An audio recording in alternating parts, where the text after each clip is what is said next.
Hi everyone, my name is John Bennick, and today I'm going to be talking to you about Southwest Transit's team proposal. Now, Southwest Transit has been undergoing some pressure from competitors in the regional airspace. So, Southwest Transit has decided to expand its borders a little bit and their routes by including a 747 in their fleet. So, I've been instructed to shrink the team from 6 team members that we worked on in our group project down to 4 team members that I thought would be able to personally bring out the best in this team and put this team in the right direction so that um, Southwest Transit can get back up on its feet again. So let's start by the original 6 members that we had in our group paper. So originally we had Caitlin, Bob, Elizabeth, Susan, Michael, and Ian. Now I decided to drop 2 of these by picking Michael and Ian. I thought personally that Michael was a bit passive aggressive, and he tends to take things a little bit too personally, which I don't think would be very cohesive to the team. And Ian tended to be a little bit more arrogant and impatient with others. And he also didn't really consider others in his goals. And to me, that's one of the most important aspects of a team. You need to be able to work together, express opinions openly, be able to share and bounce ideas off of each other. So I really didn't think that Ian portrayed like the what you might call a conscious capital leader of trying to foresee a vision in the future and help the company help the team out, which would in turn then help the company out at the end of the 6 week project. So let me focus more now on the 4 team members that I did pick, and a little bit about why I picked the 4 team members. So Caitlin and Bob are going to co-lead this project, and I really thought that Caitlin was highly motivated by challenging tasks. She performs well under time pressure, which I think is really important because it is only a 6 week marketing project. She's very detail oriented and she's flexible, so I think that she'll be able to work with all members of the team fluidly. And she also will be able to provide good input while also working efficiently, which I think will be very well for this short term project. Now, Bob is, on the other hand, is a very seasoned professional. He's been with Southwest Transit since the beginning, so he's seen everything, far and wide within the company. He has the experience to show for it. He brings a lot of eagerness to his work, and he's laid back. So I think that he'll be able to take input very easily. He also will, he will show initiative when he's interested in a project. And I think that just because this is only a 6 week project, I think that he'll be able to maintain his focus and get the job done and done well. Elizabeth, on the other hand, is motivated by a culture of trust in her, her personal abilities and her own work ethic. She prefers open communication as opposed to maybe like text messaging and email. She likes working in a group setting. Um, she does set goals, and she's a very good what I would call conscious capitalistic leader. She's interested in the company and the client, so she thinks beyond just the scope of the project. She thinks long term with her visions, and she's also a very good listener, which is important for a group. Susan, this was also my most difficult choice. I really liked that she brought creativity to the table, and she feels accomplished. And she is motivated, knowing that she will make a difference, and she's a go getter. But I do think that she does tend to get a little bit sidetracked, and because this is a shorter term project, I think that she'll be okay. And I really like that she brings creativity to the group, and she's also energetic. She brings a lot of personality that Elizabeth and Caitlin might not have. I think Susan really helps fill in that gap. And I think she'll actually pair well together with Bob because Bob's pretty laid back, and Susan, she's creative and she'll get along with anybody. So I think Susan's a good pick for this team. Now, let's talk about some of the strengths and weaknesses of the team. Like every team, there's always strengths, but there's also drawbacks as well. So let's start with the positives. It's generally a very motivated group. There's a broad array of experience levels from, Bob, he's very seasoned, and then we have some employees, like all the other 3 employees have only been there for, 1 to 5 years. So there's a lot of a range of experiences, and there's males and females on our team, so there's diversity there. Um, I also think they're very good problem solvers. There's creativity in this group. Um, there's a lot of strong personality traits to help, mold the team cohesiveness, which I think is really important. Some of the weaknesses that I noticed was a lack of professionalism. I know Bob is a little bit less professional, and I think Susan might be this way a little bit as well. I think that there could be some rushing to meet deadlines. I know Susan is not the best with deadlines, but I think that Caitlin will be able to help pick up this slack because she's very, goal oriented and she'll get the job done no matter what it takes. There's a little bit of perfectionism that might take place in this team with Caitlin, a little bit, But I think that perfectionism is actually a good downside because they want to get the job done well, and I think this team will have what it takes to do that. I think that there might be a little bit of struggling with listening to all team members' input. I know that Susan's very good at listening to others, and a few other team members are as well. But I think that Bob's lack of professionalism might, have a little struggle here. But I think overall the strengths far outweigh the weaknesses, which I think will make for a very good team. So let's look at the team's potential. I think this team has very good potential, especially under the leadership of Caitlin and Bob. I believe that these two have the drive and the experience to fully carry out the leadership in this team. I think that like I said, there might be some conflict, but I do fully, like I said, that I think the strengths far outweigh the cons.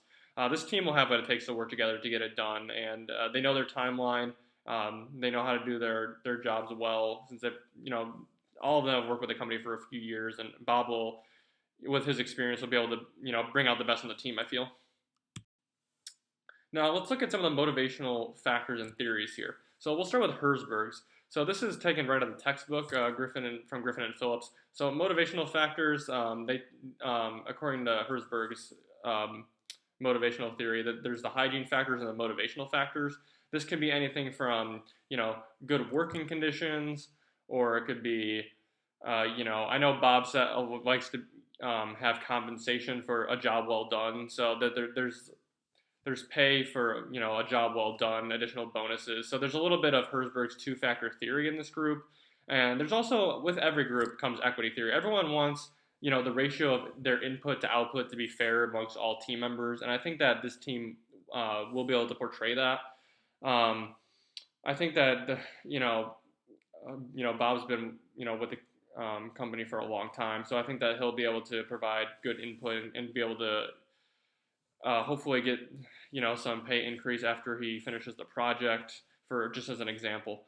And then the expectancy theory mainly relies upon extrinsic motivators to explain the causes for behaviors exhibited in the workplace. So one way to think about the expectancy theory is to kind of think about, it's a little bit similar to the equity theory, but the expectancy theory is, it's not necessarily like the fairness between all the members, but it's having expectations for the group, and then putting in the work later and then seeing that output. So you expect to put a certain amount of work in, and that a certain amount of output will be reflected of your work. So I think that all three of these are very important to maintain throughout the 6-week project, and I think that they will be able to model off of these three pretty well. So now let's talk about the conflict and conflict resolution strategy. So there are several conflict resolution strategies. So let's talk about like collaboration. There's going to be a lot of collaboration that needs to take place between this team in order for it to be carried out correctly. There's also going to be a great deal of compromise, and to make sure that ideas are shared openly, and the team needs to accommodate for different approaches that might need to take place to make sure that things are carried out efficiently, but also that ideas are being expressed openly. So let's talk about conscious capitalism and how this can relate. So the culture of, first of all, the team is diverse, as I touched on earlier, and the purpose of this project is really reflected in, it's not just trying to get the job done 6 weeks and it's done. I think this group will do a good job of really focusing on what the real purpose of this is, which is to try to increase customer traffic to Southwest Transit. I think they will do that. They're not just interested in, direct shareholders or stockholders. They're interested in everybody, the customers. They want to, expand their regional flights and reach a larger network in the future.